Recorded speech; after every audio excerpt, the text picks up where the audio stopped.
Olá, minhas amigas e meus amigos. Na defesa da democracia, do bem-estar social, contra as imbecilidades, as estupidezas e o nazifascismo. Alegrias, alegrias, porque o espetáculo voltou do primeiro ato. Ou seja, agora estamos no segundo ato do espetáculo Brasil. A CPI volta do recesso, o Supremo também volta do recesso. O TSE também volta do recesso. Ou seja, o espetáculo que tem como ator principal, protagonista, o palhaço do Bolsonaro, agora dá prosseguimento para nosso divertimento, entretenimento e atenção. Enquanto o Instituto Atlas, através de pesquisa, confirma que a maioria dos brasileiros considera Bolsonaro corrupto, e todos nós aguardamos a declaração dura do presidente do Supremo Tribunal Federal contra Bolsonaro, e aí deu chabu.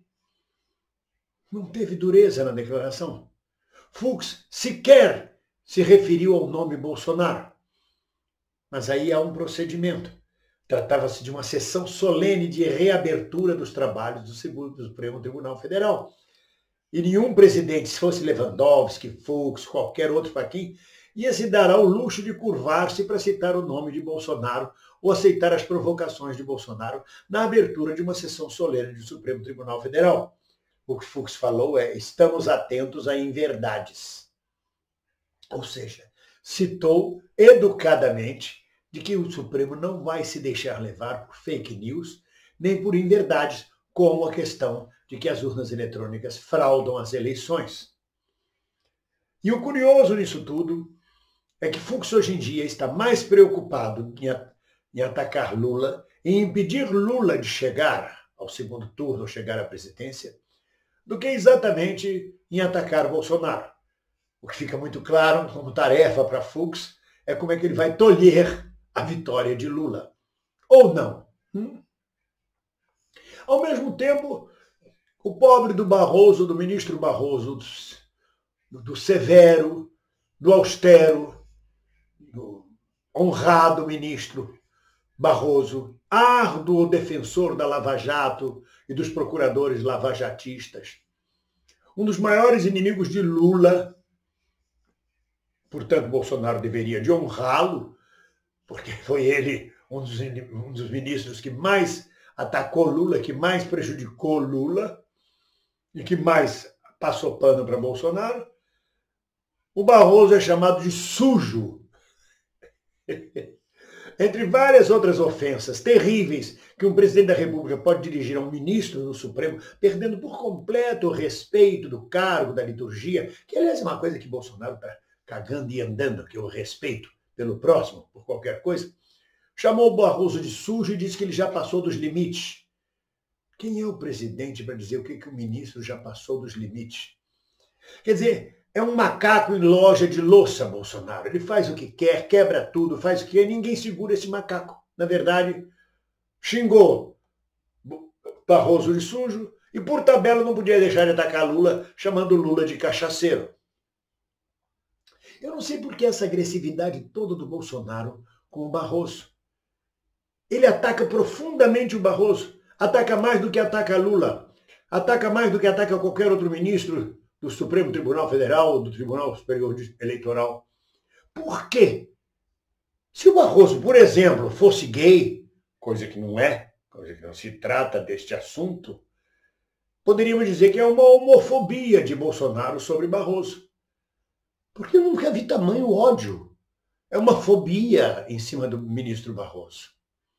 Mas o ministro Barroso elegantemente respondeu às irresponsabilidades de Bolsonaro com uma nota assinada por 15 ex-presidentes do Tribunal Superior Eleitoral, dizendo que o voto impresso é que dá ensejo a fraudes eleitorais.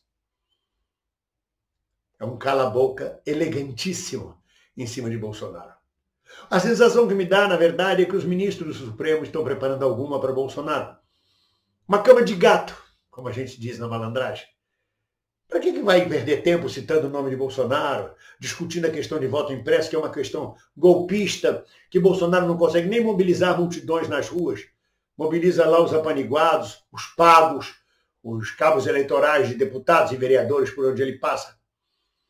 Não, vão aguardar uma oportunidade, um processo reaberto contra Bolsonaro, ou aberto contra Bolsonaro. Aí a vaca vai para o brejo e o gado vai junto para o brejo. Ou não, mas é por aí. É uma turma, como se diz aqui em Portugal, uma malta. Malta para o Brasil parece malta de malfeitores. Não, em Portugal malta é grupo. É um grupo de pessoas extremamente sutil nos seus julgamentos, nos seus movimentos. Parece que estão agindo em consonância. Fux não cita Bolsonaro, mas diz que está atento às inverdades. Enquanto o Barroso lança a nota com 15 ministros, com 15 ex-presidentes do Tribunal Superior Eleitoral, dizendo que fraude existe no voto impresso. Na verdade, Bolsonaro faria melhor ficar calado e ter ido receber o presidente da República de Portugal, que ele deveria ter recebido já no aeroporto, mas deixou essa tarefa para Lula, o cachaceiro. Quando Bolsonaro se encontrou ontem com o presidente de Portugal, Marcelo Rebelo, o presidente de Portugal, já tinha tratado todos os assuntos com os ex-presidentes do Brasil, à exceção de Collor, e tratado já com o futuro presidente do Brasil, Lula.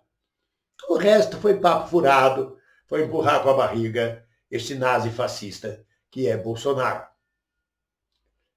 E é muito curioso tudo isso, esse jogo de xadrez que Bolsonaro mexe, que o Supremo mexe, que as forças políticas da Casa Grande se acomodam, se procuram se ajustar. E Bolsonaro é enlouquecido, continua mais enlouquecido que nunca, onipotente como nunca. Chegou a declarar, se eu errar, eu vou embora. Eu sei perfeitamente. O dia que eu errar, não precisa de impeachment, não. Eu mesmo vou embora. Ah, ele é juiz de si mesmo. Ele é absolutista. Isso é a postura de um ditador. A Constituição monarquista de 1824, dizia que o rei, que o imperador do Brasil, no caso, Dom Pedro, era intocável e irresponsável, ou seja, ele não podia ser culpado de nada, nada podia atingi-lo. Ele tinha poder absoluto. Assim é Bolsonaro. Bolsonaro se considera ele próprio juiz de si mesmo. Ele seria, em termos teológicos, o próprio filho do homem, aquele ungido, o que veio dos céus e que só responde por ele próprio diante do próprio Pai, onde ele é o filho e só responde diante do próprio Pai. Ele veio para julgar a todos, inclusive a si mesmo. É um grau de loucura muito grande. Não é à toa que ele botou Messias no nome. Ou seja, Messias, o ungido, o Cristo. Messias e Cristo têm o mesmo sentido. Ele se julga isso, ele se julga ungido, se julga superior. Maluco, maluco, maluco de internar. E a gente assiste, o país assiste isso aí. E a última dele foi conceder a medalha de mérito de Oswaldo Cruz à própria mulher dele, a Michele. Sabe o que é a medalha de honra, medalha de ouro do mérito de Oswaldo Cruz, o grande sanitarista, o grande epidemiologista, o grande médico? É uma medalha que é cedida, que é concedida a quem fez muito pela saúde do Brasil. O que é que Michele Bolsonaro fez pela saúde do Brasil? Para ganhar a medalha Oswaldo Cruz. E não foi só ela, não. Na mesma cerimônia, uns 10 ministros deste governo genocida, uns 10 genocidas, ganharam a medalha de mérito Oswaldo Cruz, que deve estar se revirando na tumba. As suas cinzas devem estar se juntando no ar, pulando. Porque distribuir medalha de mérito Oswaldo Cruz a genocidas é uma loucura. Sai distribuindo medalha, como Hitler fazia, aliás. Hitler distribuiu cruz de ferro e medalha para Deus e o mundo. Milhares de medalhas, qualquer coisa pregava no peito, toma pregado no peito. Pregado. Aliás, Bolsonaro deveria providenciar mais umas 6.000 medalhas ao Oswaldo Cruz para distribuir para essa milicada toda que está fazendo parte do governo no momento, que está mamando nas tetas do Estado, dos nossos impostos, com o segundo salário. Não custa nada. Ele já tem o peito tão emedalhado que mais uma medalhazinha ao Oswaldo Cruz não teria problema nenhum, não é verdade? Realmente, a loucura é demais. Estamos sendo governados por um maluco, beleza, não é nem beleza não, maluco terror. E por um séquito de alienados e loucos também. A sensação é que o hospício chegou ao poder. Cuidado, muito cuidado. Porque além de chegar ao poder, eles agora estão agredindo. Estão quebrando pernas, estão quebrando braços, estão agredindo fisicamente, com tiros, com várias outras formas. Fora o genocídio de quase 600 mil brasileiros. Sejamos fortes, perseveremos. Ninguém solta a mão de ninguém. Um abraço.